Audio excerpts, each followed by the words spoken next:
All right. Just hear me out, okay? Howard the Duck is not the worst movie ever.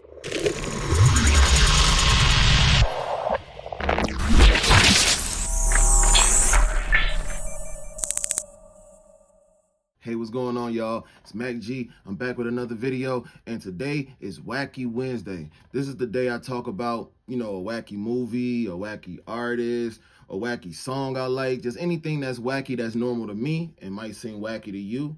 But today, we're going to talk about Howard the Duck and why this movie is not the worst movie ever. But before we get started, could you please like, comment, subscribe, /follow, and make sure you're sharing. Share. Sharing these videos for me really helps the channel to grow. It really helps for me to be able to make better content for you guys. And somebody might like Howard the Duck and want to see this video, so please share. Also, June 19th, I have an album dropping. June 19th, The Soul of Me will be dropping. It is a rap album. If you're not a rap fan, I promise you probably still love it because I take a lot of time and put a lot of effort into every song that I write, and I am a lyricist. I coin myself being the Midwest lyricist. I am from Chicago, living in Vegas now, but please, June 19th, get ready for that. Also, the official music video for the single Voice of the City is out right now on this channel. Also, it's streaming on all platforms. So wherever you get your music at, wherever you listen to your music at, please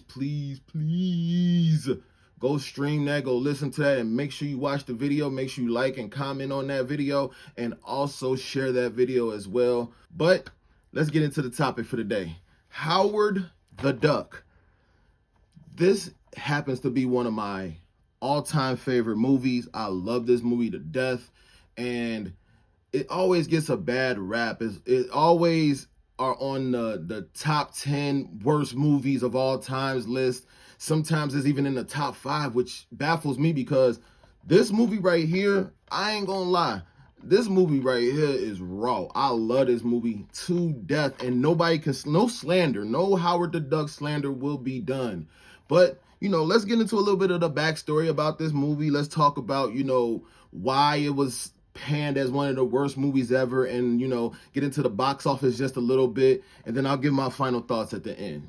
Howard the Duck is a live-action sci-fi comedy based on the Marvel comic of the same name. Released August 1st, 1986, it stars Ed Gale as Howard in a full duck costume, while Chip Zien gave Howard the voice. The movie also stars Lea Thompson as Beverly Switzler. You already know her from Back to the Future and many other movies. Tim Robbins as Phil Blumbert, and Jeffrey Jones as Dr. Walter Jennings. Jeffrey Jones is also known from movies like Ferris Bueller's Day Off, Beetlejuice, and many other movies as well. This Lucasfilm production is based around an anamorphic duck from Duck World who is accidentally transported to Earth by some kind of laser device at the Dynotechnic lab that Dr. Jennings works at. Howard is then transported to Earth, specifically Cleveland, where he befriends a young woman who happens to also be an up-and-coming rock musician. The movie takes a turn when Howard and Beverly ask Phil Blumbert for help, and he gets in contact with Dr. Jennings, where then he explains to Howard what happened. Howard and Dr. Jennings come to the conclusion that it might be possible to send Howard back to his world by reversing the laser machine. But in doing that, they ended up summoning something else called a Dark Overlord that now wants to bring more of his kind to take over Earth. So that was one of the main issues that people had with the movie in its totality, was they felt like the plot of the movie was very all over the place. It was nonsensical, and it didn't make any sense, right?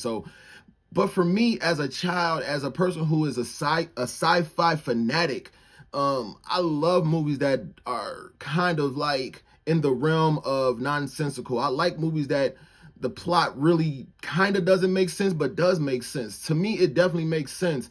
But, these are critics we're talking about, and at the end of the day, Howard the Duck is now received and put up as a cult classic. So It just took time for people to get into Howard the Duck. Howard, Beverly, and Phil must now do whatever they can to stop the Dark Overlord from bringing his plan into fruition. The things that happen in the middle of the movie leading up to the later events is what makes the movie fun and entertaining, in my opinion. You have Howard trying to adapt to life on Earth by trying to get a job and live like a normal human. You also get this kind of weird budding romance between Beverly and Howard, which I will not lie is overly weird and just wrong. But nonetheless, we get that in this movie. When this movie was released, it was a critically panned and a real box office bomb. The budget for this movie was anywhere from $30 to $37 million and had a box office gross of $37.96 million, which is awful. On one hand, it made its budget back, but that's not also including promotion and advertisement for this movie. As I said, it was also critically panned. Critics heavily criticized the jarring tone of the film, awkward sexual humor between Beverly, who is a human woman, and Howard, who is a male duck, and also having a confusing plot, which I don't understand because the plot itself is self-explanatory in my eyes. This was the first live-action attempt of turning a Marvel comic into a movie, and this was one of the many films that almost took Marvel under. In 1989, you had the live-action attempt with The Punisher, starring Dolph Lundgren, and 1990, a direct-to-video Captain America. 1994, you had an independently produced Fantastic Four movie that officially never released, but later saw the light of day via convention circuits. Marvel was almost bankrupt because of all these box office bombs until a certain black daywalking vampire came to save the day, and I'm talking about Blade. Back to Howard the Duck though. Even though it was a box office flop and the critics didn't like it, the movie gained something of a cult following. This movie, for me, has a special place in my heart, and I will forever love this movie. To me, the storyline, even though it's a little weird, has a lot of fun and interesting twists and turns. Howard being a smart-mouthed duck adds comedic elements to the film, and the visual effects, even though being in the late 80s, are still pretty good even when we see the real form of the Dark Overlord. Is this film the best thing since sliced bread? No. Is it Citizen Kane of live-action Marvel movies? No. But I will say, it's a fun, mindless adventure movie you pop some popcorn and put on a Saturday night when you are just chilling in the crib. I definitely say don't pay attention to the critics, the box office numbers. Just give this movie a shot for yourself, especially if you're into quirky, wacky, and not to be taken serious kind of movies. For me, again, this movie is something that holds a special place in my heart. I remember my mom allowing me to watch this movie, and even when I was younger watching this movie, it did seem weird that a human woman, Beverly, kind of is having this somewhat intense romance between her and Howard the Duck. Like, it was weird, but in the same time, it was fun. I never really paid too much attention to it, but as you get older, of course, you start looking at it like, yeah, that was OD weird right there. But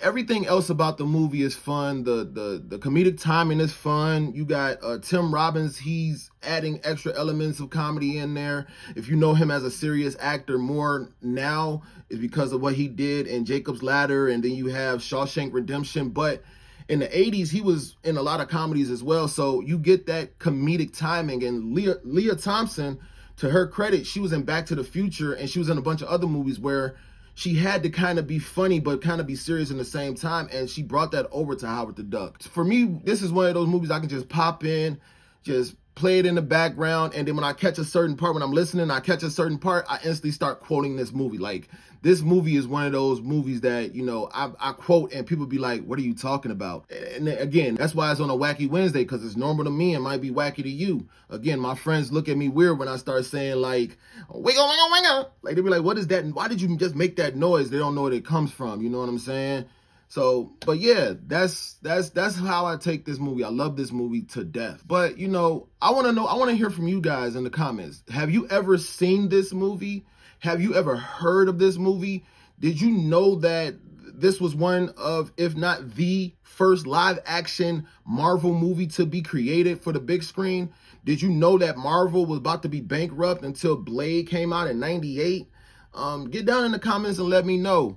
Also, let me know if this is a movie that you would watch. Again, Howard the Duck is not the worst movie ever, and I need the slander to stop. I love this movie to death. It's fun, it's adventurous, it's interesting. It gives you a little bit of everything. The weird romance, yes, but I promise you, if you watch this movie, take my word for it, I think you will love it, or at least it'll be something that'll keep you entertained. But that's all the time we got for today. My name is Mac G. And please, please, please like, comment, subscribe, /follow, and share. Sharing these videos help the community to grow, and that's what we want. We want our community to keep growing, so that way we can, make better videos and we can have more fun and more dialogue. Also, June 19th, my album is dropping, Soul of Me. I put a lot of effort and hard work into this album. I gave you a piece of my mind, body, and spirit, literally, in this project, talking about things that I'm going through, talking about things that you might be going through. So this might just be therapeutic for you as much as it was for me to make this project. Also, Voice of the City, the official music video and single from that project, is out right now on this channel. You see it right there, right? You see it right there, right? Make sure you go over to that video next and watch it, comment on it, like it, and share it. Also, it's on streaming platforms right now. Voice of the City is everywhere you can get your music at, wherever. iTunes, Apple Music, Spotify, wherever. Also, get over into the community. Daily, I ask questions and put up polls asking a lot of different things. That way we can interact with each other. I can get to know you and you can get to know me. So make sure you go over to the community as well. But that's all we got for today. And like I always say, peace, love, prosperity, and we out.